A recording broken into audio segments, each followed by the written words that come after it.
Merhaba arkadaşlar. Bugün 4. derse sizinle birlikteyim ve ikinci ünitle başlayacağız. İkinci ünitin 1. bölümünü fonksiyonlara girişeceğiz bu hafta bu bölümde. Sadece fonksiyonlar ve fonksiyonların formüllerini alacağız. Şimdi ilk önce fonksiyonlara girelim. Fonksiyonlar nedir? X'e değer vereceksin. X'e değer verdiğin zaman y'yi çıkaracaksın. Her zaman x'e 0'dan 1, 2, 3 bunları değerlendireceksin. Sen rakamları vereceksin ve fonksiyona koyduğun zaman bu fonksiyonu, senin bu fonksiyonun var mesela. Koyduğun zaman bu fonksiyona y çıkacak ortaya. Mesela eğer burada x'e 0 versem ben 0 üssü 3 etsem y ne kadar çıkar? Her şeyin üssüsü 0 olsa ne olur? 1. 1 verelim. 1 üs 3. Sadece 1 çıkacağız. 2 ver, 3 ver, 4 ver. Ne kadar istersen o kadarını değerini vereceksin ve y'yi bulacaksın. Eğer sana grafik verirsem dersen bu grafiğin hangisi fonksiyonu nasıl bileceksin? Bu grafiği sana vermişim. Bu şekilde. Bir düz çizgi çek. Bir düz çizgide eğer bir nokta grafiğin üzerine düşerse bu fonksiyondur. Eğer 2 nokta fonksiyonu üzerine düşerse bu fonksiyon değildir. Gelelim aşağıdaki fonksiyonun değerini bulunuz. Ben x'i burada belirlemişim. Eğer belirlemezsem o senin seçeneğine kalır. X'e 1 vereceksin, 2 vereceksin ama burada belirledim. X negatif 2, burada da eksi 8. Ayrı ayrı bulacaksın. İlk önce negatif 2'yi deneyelim. F eşittir. X'in yerine negatif 2 koyacağız. Negatif 2 ve negatif 4. Fonksiyonu aynı kendisi gibi yazacaksın. Sadece x'in yerine bir kere negatif 2 koyacaksın. Bir kere de 8 koyacaksın. Şimdi 20 çarpı negatif 2'ye çarp. Pozitif çarpı negatif. 20 çarpı 2 40 eder. Negatif 4'e aynı kendisi gibi yazmışım. Negatif 40 ile negatif 4'e negatifle negatif birbiriyle toplayacaksın ve negatif işaretini koyacaksın.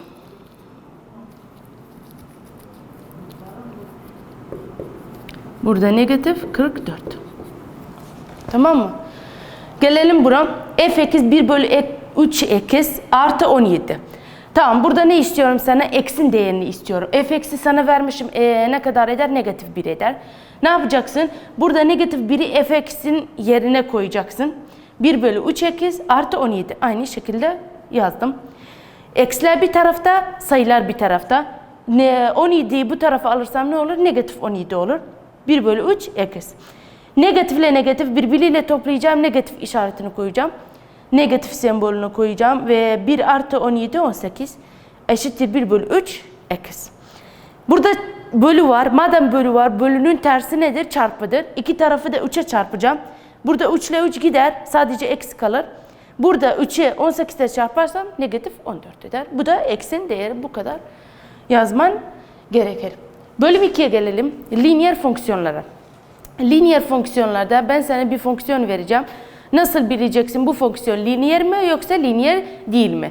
İlk önce nereden bileceğim? X ve y fonksiyonu içinde olmalı. Y x olmalı ya da y olmalı. X ve y arasında çarpı olmamalı. Mesela böyle x fx eşittir x ve çarpı y. Çarpı olmamalı. Bu lineer değildir. Ve bölme kısımları eğer olursa x ya da y alta düşmemeli. Alt kısmında olmamalı. Mesela burada bu fonksiyonu vermişim sana. Bu lineer mi yoksa lineer değil mi? Ve her zaman x ve y'nin üssü 1 olmalı. 2 ya da 3 onlar lineer değildir. Burada bakalım. Şartları x var. X ve y arasında çarpı yok. X'in üssüsü 1. Ve bölme yoktur. X alt kısmına düşmemiştir.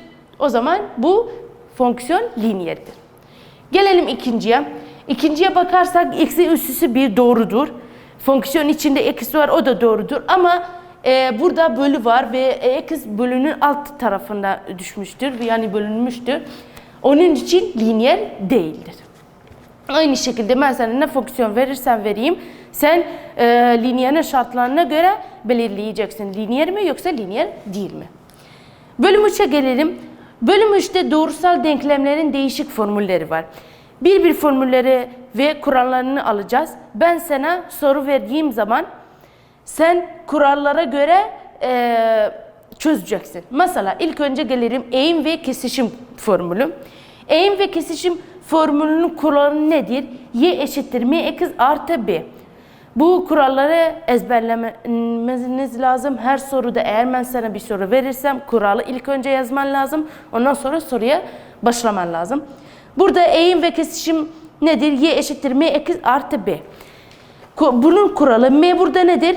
Slope'tur ya da eğimdir. Fark etmez. Ya slope diyelim ya eğim diyelim.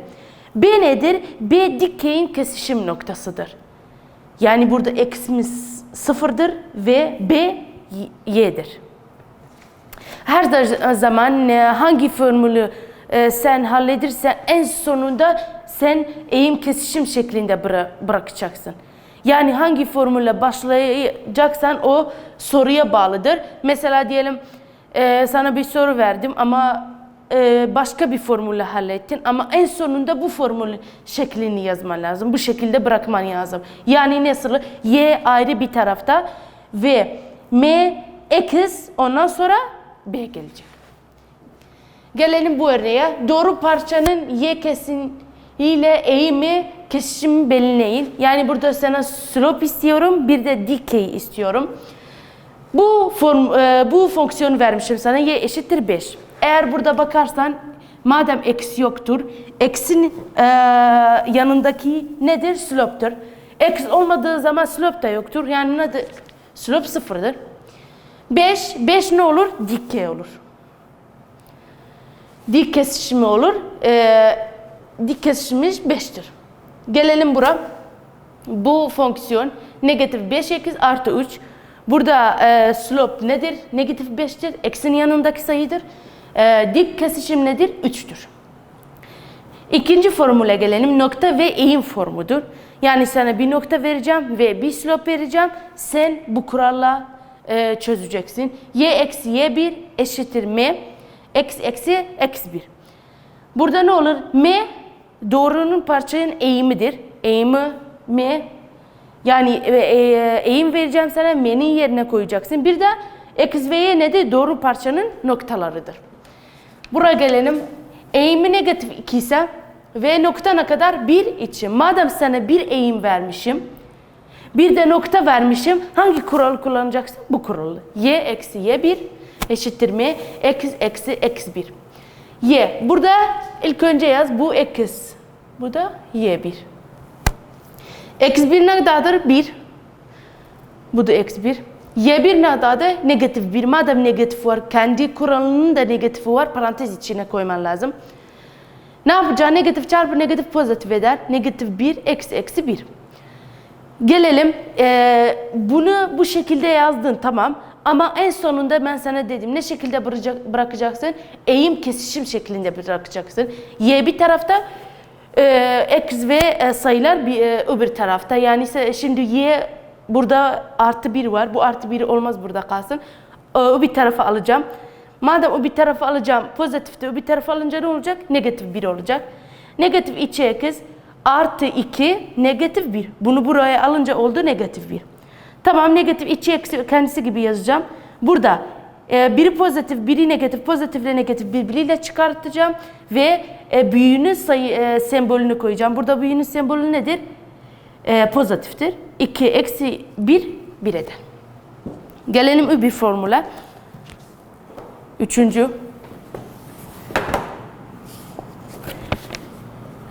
Üçüncü formülde 2 nokta var. 2 nokta formülü. Y eksi y1 eşittir. Y2 eksi y1 eksi 2 eksi 1 eksi eksi 1. Aynı şekilde burada sana 2 nokta vereceğim. Her zaman 2 nokta gördüğün zaman eğim yok burada. Sadece 2 nokta var. 2 nokta gördüğün zaman bu formülü kullanacaksın. Mesela örneklere gelelim. Örnekte 2 nokta negatif 3 ve negatif 2. Bir de 3, 2. Madem 2 nokta var, bu formülü kullanacağım. İlk önce kuralı yazacağım. Y2 eksi Y1 eksi içi eksi 1 eksi 1. Burada gelelim. Bunu eksi 1 Y1 eksi içi Y içi. Aynı şekilde yerine koy sadece. Y eksi. Y1 ne kadar? Negatif 2. Negatif 2'yi yaz parantez içinde çünkü kendisinin de negatifi var. Eşittir. Y2 ne kadar? 2. Eksi Y1 negatif içi. Gelelim buraya. Eksi içi 3'tür. Negatif. Eksi 1 ne kadar? Negatif 3. Eksi 1 ne kadar? Negatif 3. Gelelim bunları hesaplamaya. Şimdi sadece hesaplama kaldı.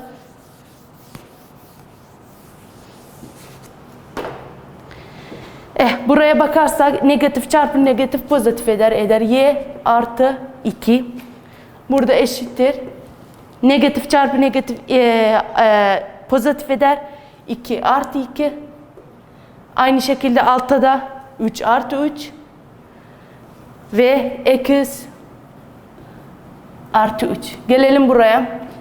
Y artı 2. Bu 4 eder. Bu da 6. Eksi artı 3. Y artı 2. Bunu böl 2'ye. 4'e karış 2 var 2. Bu da 3. 2 bölü 3 eder. Eksi artı 3.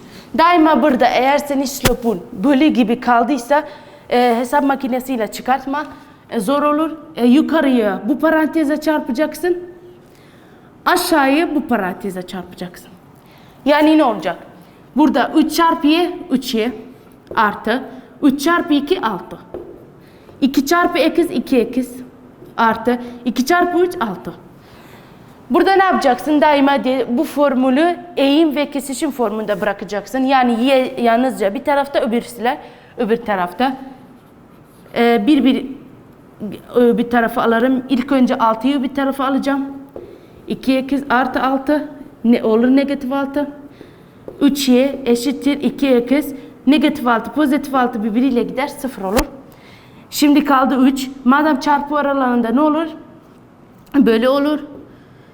2 bölü 3 eksi. Aynı bir şekilde bırakacaksın. Gelelim standart forma. En son form. Senin 4 formun var. Her 4 formu da nasıl bileceğimi sorursan kendini eğer 2 nokta vereceğim bu formu kullanacaksın. Eğer bir slop 1 nokta vereceğim bu formu kullanacaksın. 4. formda standart form.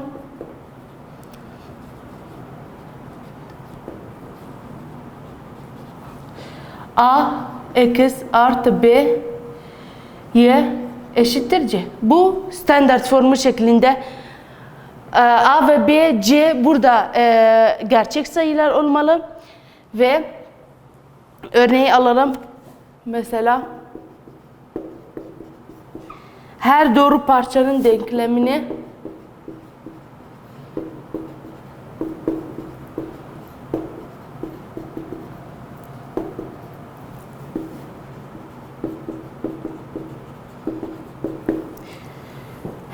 mini standart formu üzerine yaz.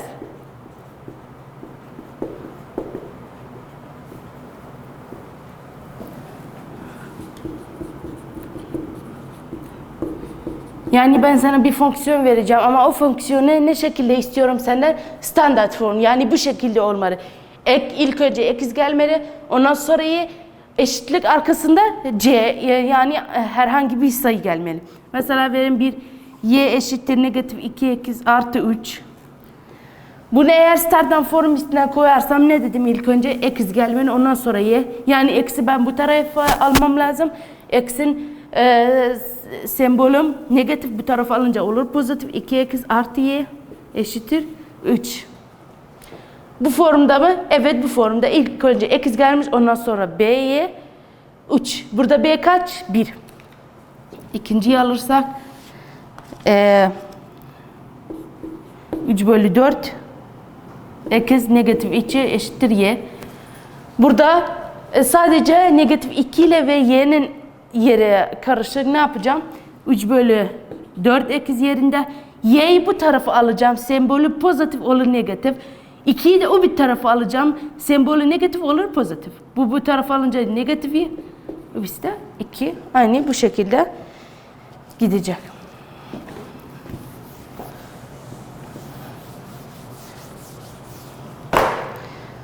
Evet, gelelim örneği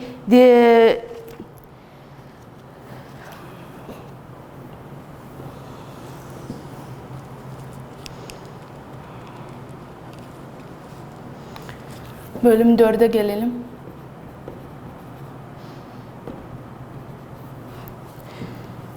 Bölüm 4 doğru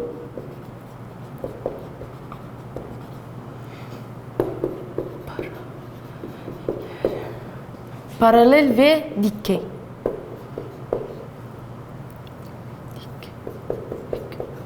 Paralel ve diklik. Sana burada bir not vereceğim. Eğer iki doğru denklem paralel olursa, M1 eşittir M2'ye. Yani bir soruda eğer ben eğim vermemişsem sana ve soruda paralel adını getirdiysem sen doğrudan birinci m'yi bulduğun zaman, yani birinci slopu bulduğun zaman otomatik olarak ikinci slop eşit olur birinci slopa. İkinci nedir? Diklik. Eğer soruda ben diklik adını getirdiysem ve slopu vermediysem ne olur? M1 çarpı M2 eşittir negatif 1. Bunun manası nedir?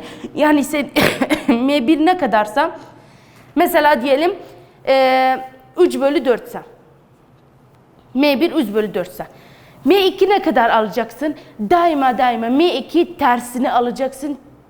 Bunun tersi ve sembolün de tersi. Yani pozitifse negatif, negatifse pozitif. Şimdi bu pozitif, bu M1. M2 ne olacak bak? Tersi 4 bölü 3 olacak. Burada madem negatif olur, pozitifse olur negatif. Örneği ben sana vereyim mesela.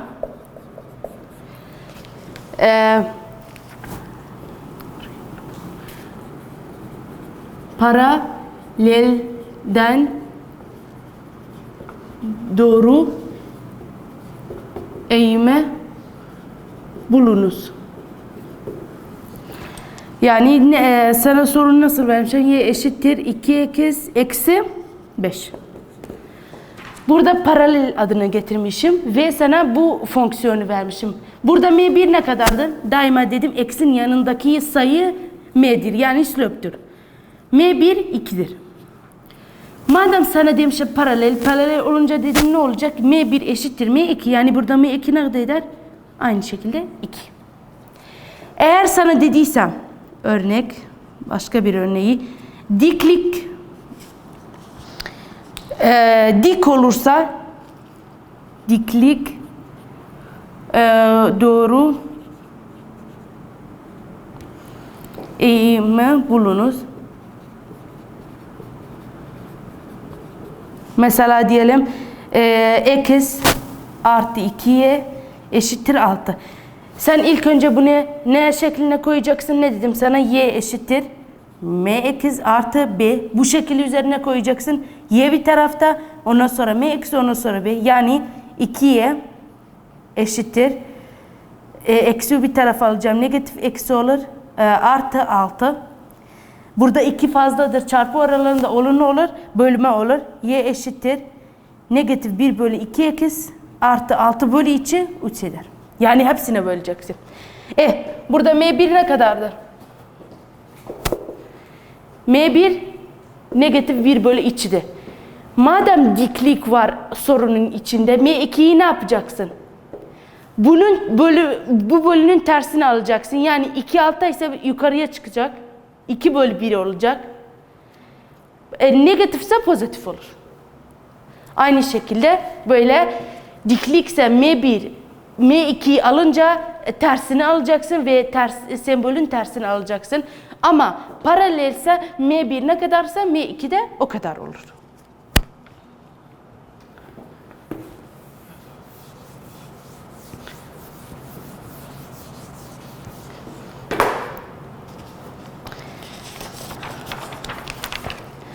Gelelim bölüm 4'e.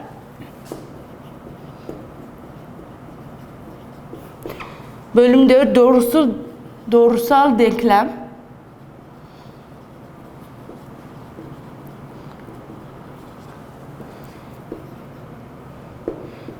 Sistemini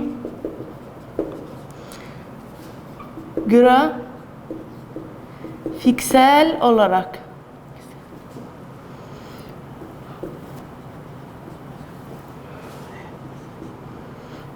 çözmek.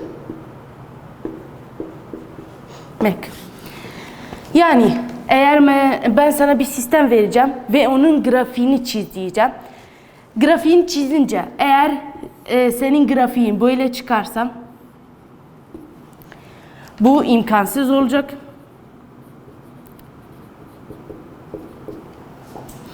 Böyle olursa sistemin sonsuzdur.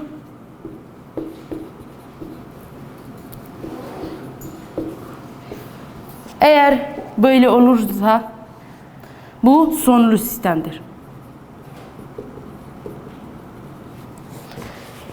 Yani nasıl? İlk örnek vereyim sana mesela.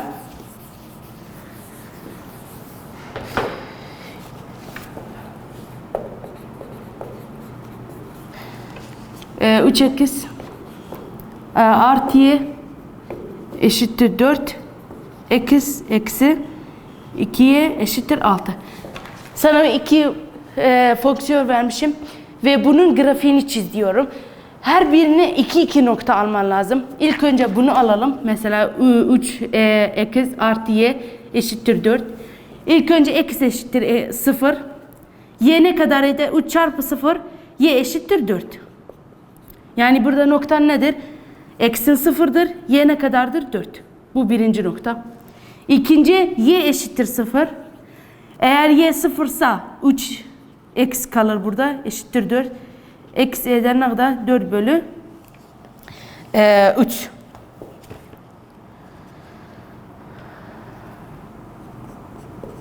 Yani buradaki nokta ne kadar? X ne kadar? 1,5 ve 0. Bu ikinci nokta. Üçüncü noktayı buradan alacaksın. Yani burada 2 nokta, burada da 2 nokta. İlk önce eksiye 0 edeceksin, y'yi bulacaksın. Ondan sonra y'yi 0 edip eksi bulacaksın. Gelelim buna. X eksi 2y eşittir 6. İlk önce x eşittir 0. Negatif 2y kalır. 6. Y eşittir 6 bölü negatif 2. Yani eşittir 3. 0 ile 3 eder. Eğer y eşitse 0'a, y 0 ise 2 çarpı 0 her 0 eder. X eşittir 6. Yani burada 6 ile 0. Resmini çizersem bunun 0 ile 4. Burada x'im 0'dır. 4 nerede? Y. Pozitif 1, 2, 3, 4. Buraya düşer. İkinci nokta 1,5 ve 0. X'im 1,5'tur. Ve pozitif olarak bu 1, bu da 2. Buraya düşer. Bu 1, bu da 2. Burada. Bu ikisini birleştireceksin. Gelelim ikinci noktaya. Aynı grafikte çizeceksin her 4 noktayı. 0 ile 3, y 3'tür burada. Tamam. 1, 2, 3. Negatif 3'tür burada. Y negatif 1, 2, 3. Öbürsüne de 6 ve 0. Eksim 6'dır. 2, 3, 4, 5. Bu da 6. Yani buraya düşer. Yani bak çarpı olmuş. Eğer çarpıysa sistemin nedir? Sonlu sistemdir. Tamam mı? Aynı şekilde ben sana öyle iki grafik vereceğim. Noktaları koyacaksın. İlk önce x0, ondan sonra y0, 4 nokta bulacaksın ve grafiğini çizeceksin. Burada bugünlük bu kadar olsun.